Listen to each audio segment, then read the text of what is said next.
एक तो पहले इनकी फोटो देखो आप, मैं इनकी फोटो दिखाता हूँ आपको। ये आपको इंडिया के लग रहे हैं? सही सही बताना कमेंट करके। मेरी वीडियो जितने भी बंदे देख रहे हैं आप मेरे को बताना, ये मुझे तो नहीं लग रहा कि भाई ये इंडिया के हैं। ये है ठीक है, बहुत बड़ा इंडिया है हमारा, जैसा कि आप सभी को पता ही है। और यहाँ पर मुझे अरुणाचल प्रदेश दिख क्यों नहीं रहा है भाई?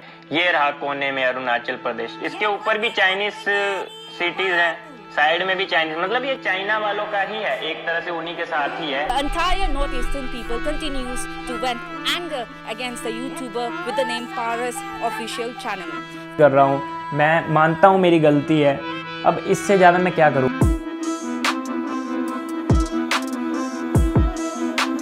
For racial discriminating, hurting the sentimental of tribal community of Arunachal Pradesh.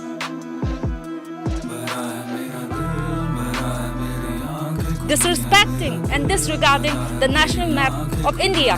We are part of India and we are proud to be an Indian.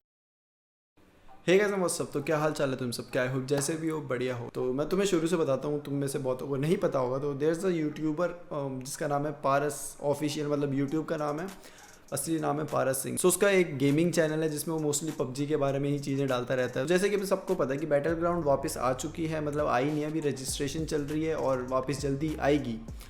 तो अरुणाचल के एमएलए ने एक ट्वीट किया था जिसमें वो कह रहा था नहीं भाई, हम अनबैन नहीं कर रहे, बैन ही रखनी चाहिए पबजी, वो भी वैलिड रीजंस के साथ। ऐसा नहीं कि हवा हवा में बोल दिया भाई, उनके भी अपने कुछ कंसर्न्स थे, उन्होंने वो चीज़ें सामने रखी। और इस ट्वीट को देख के पारस भाई भड़क गए और उन्होंने इस चीज़ पे रिएक्ट किया कुछ इस तरह। एक तो पहले इनकी फोटो देखो आप, मैं इनकी फोटो दिखाता हूँ आपको। ये आपको इंडिया के लग रहे हैं? सही सही बताना कमेंट करके। मेरी वीडियो जितने भी बंदे देख रहे हैं आप मेरे को बताना, ये मुझे तो नहीं लग रहा कि भाई ये इंडिया के हैं। ये भी देख लिया हमने। और इनका नाम पढ़ो भाई, मुझे तो ये इंडियन नेम लग ही नहीं रहा, ये नाम मुझे पढ़ने में भी नहीं आ रहा, मैं पढ़ना भी नहीं चाहता। सो सबसे पहले तो हमारे पारस भाई ने एमएलए की फोटो को जूम किया और उस पर रेसिस्ट कमेंट करना चालू कर दिया। तो भाई बंदा बोलने लग गया कि ये तो इंडियन दिखता ही नहीं, ये तो इंडियन लगता ही नहीं है, कहाँ से इंडियन लग रहा है। पहले तो मुझे एक चीज़ बताओ कि इस जैसा बंदा और इस जैसी सोच वाले जितने भी बंदे हैं ना भाई, इनको ना तुम एक पेज दो और बोलो कि लिख, पूरी डिस्क्रिप्शन लिख, पूरा इलेबोरेट कर कि भाई इंडियन होते कैसे, इंडियन दिखते कैसे। तो आई एम प्रीटी श्योर कि इनके पास लिखने को कुछ नहीं होगा। एंडिंग में दो ही लाइन लिखेंगे, या तो इंडियंस की आंख बड़ी होती है या तो उनकी दाढ़ी बड़ी होती है। लेकिन इन्हें ये नहीं पता कि भाई कि ऐसा कुछ नहीं होता, दिमाग बड़ा होना चाहिए। लेकिन इन लोगों के पास तो दिमाग ही नहीं है, तो तभी मतलब ऐसे कमेंट्स करते हैं ये लोग। तो क्या ही कह सकते हैं हम इन्हें, ठीक है। अब इसके बाद ये बंदा एमएलए की कवर फोटो को खोलता है और उसमें जितने भी अरुणाचल प्रदेश के बंदे थे सबको बोलता है नहीं भाई देखो, इनमें से कोई भी इंडियन नहीं लग रहा। मतलब वही छोटी सोच। बाकी उसके बाद इनकी बैनर वाली फोटो भी देख लेते हम। इसमें भी मुझे एक भी इंडियन नहीं लग रहा। अब शायद अरुणाचल प्रदेश के बंदे ही ऐसे दिखते हो, मुझे नहीं पता, मैं कभी मिला नहीं उनसे। अब मज़े की बात तो ये है कि ये बंदा अपनी ऑडियंस को लिटरली इंडिया का पूरा मैप खोल के ये समझा रहा है कि अरुणाचल प्रदेश इंडिया का हिस्सा नहीं है, वो चाइना का हिस्सा है। पहले तो मुझे इस बंदे पे तरस आता है, दूसरा मुझे इसकी ऑडियंस पे आता है। इसकी ऑडियंस लिटरली उस वीडियो को 11,000 लाइक्स मिले। तो तुम सोच रहे हो 11,000 ऐसे बंदे जो कि इसे सपोर्ट कर रहे हैं उस चीज़ पे, मतलब भाई बहुत सही है यार, बहुत ज़्यादा सही। और उसके बाद हम अरुणाचल प्रदेश को मैप में सर्च करते हैं। ये हमारा इंडिया है, ठीक है, बहुत बड़ा इंडिया है हमारा, जैसा कि आप सभी को पता ही है। और यहाँ पर मुझे अरुणाचल प्रदेश दिख क्यों नहीं रहा है भाई? कहाँ गया, किधर को गया? अरे यार ये तो चाइना की साइड में है।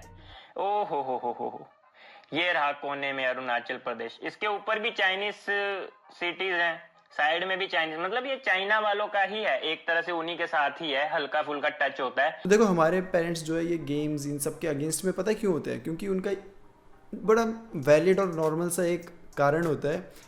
वो कहते हैं कि हमारे बच्चे भाई ये गेम्स वेम्स में पूरे दिन रात उधर लग जाते हैं और पढ़ाई लिखाई छोड़ देते हैं। बट इस बंदे को देख के मुझे लग रहा है कि हमारे पेरेंट्स ना भाई सही कहते हैं, एकदम सही कहते हैं। क्योंकि इस बंदे ने पढ़ाई लिखाई छोड़ दी है, थोड़ी ज्योग्राफी पढ़ ली होती तो आज ये ऐसी फालतू की बातें सोशल मीडिया पे नहीं कर रहा होता। बट ठीक है, इसकी भी क्या गलती है भाई, पबजी जिंदाबाद। सो ये सब हुआ भाई। इसके बाद ऑब्वियसली सोशल मीडिया पे तुम ऐसा हगोगे, धमाका तो होगा। तो हुआ भाई, हर बंदा मतलब ऑब्वियसली इसके वो 11,000 ऑडियंस को छोड़ के हर बंदा इसके अगेंस्ट में आ गया। हर बंदे ने इसके खिलाफ वीडियोस बना दी, बोलना चालू कर दिया। इनफैक्ट न्यूज़ चैनल में भी ये बंदा स्टार बन गया, रातों रात ये स्टार बन गया। न्यूज़ चैनल पे भी इसको कवर किया गया और मे बी इसके खिलाफ FIR एंड ऑल फाइल हुई है, शायद अरेस्ट भी कर दिया गया है, कस्टडी पे रखा है, मुझे एग्जैक्टली नहीं पता।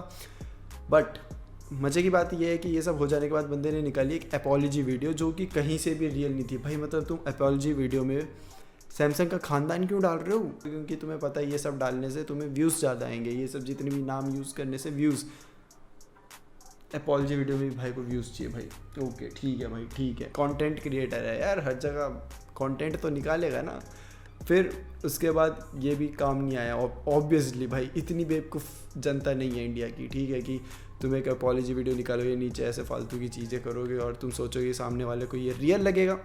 अगर रियल होगा तो भाई फेक लगेगा, तब भी फेक लगेगा। तुमने रियल दिल से भी बोली होगी ना चीज़ें, तब भी फेक लगेंगी। फिर उसके थोड़े टाइम बाद भाई ने एक और वीडियो निकाली जिसमें उसकी मॉम, हाँ उसकी मम्मी जी आके बोल रही है कि मेरे बेटे से जो भी हुआ उन्हें माफ़ कर दो प्लीज़। ये क्या ही कर सकते हैं, उसकी मम्मी के भी सही वैलिड रीज़न थे भाई। अब बच्चा बेवकूफ़ निकला तो उसमें उनकी क्या गलती है, राइट? तो मेरे ख्याल से भाई ठीक ही है, जो हो रहा है सही हो रहा है, क्योंकि एक ना एक लिमिट होती है, हर चीज़ की एक लिमिट होती है और तुम उसे क्रॉस नहीं कर सकते। तुम कि कैसे किसी को लुक्स के ऊपर जज करके मतलब ऐसे फालतू की चीज़ें बोल सकते हो, ऐसे फालतू के कमेंट्स पास कर सकते हो, मुझे तो ये समझ नहीं आता। पहली बात तो ठीक है, roasting and all is okay भाई, एक लाइन होती है, तुम उसके लाइन के दायरे के अंदर रह के वो बातें कर रहे हो, वो चीज़ें बोल रहे हो, ठीक है भाई, लेकिन उस लाइन को क्रॉस करोगे तो ऑब्वियसली तुम्हें भुगतना पड़ेगा, राइट? सो या आई होप कि भाई आगे चल के बंदे को अकल आ गई हो और इसके एग्जाम्पल से बहुत सारे इस जैसे बंदे होंगे जिन्हें थोड़ी अकल आई होगी। तो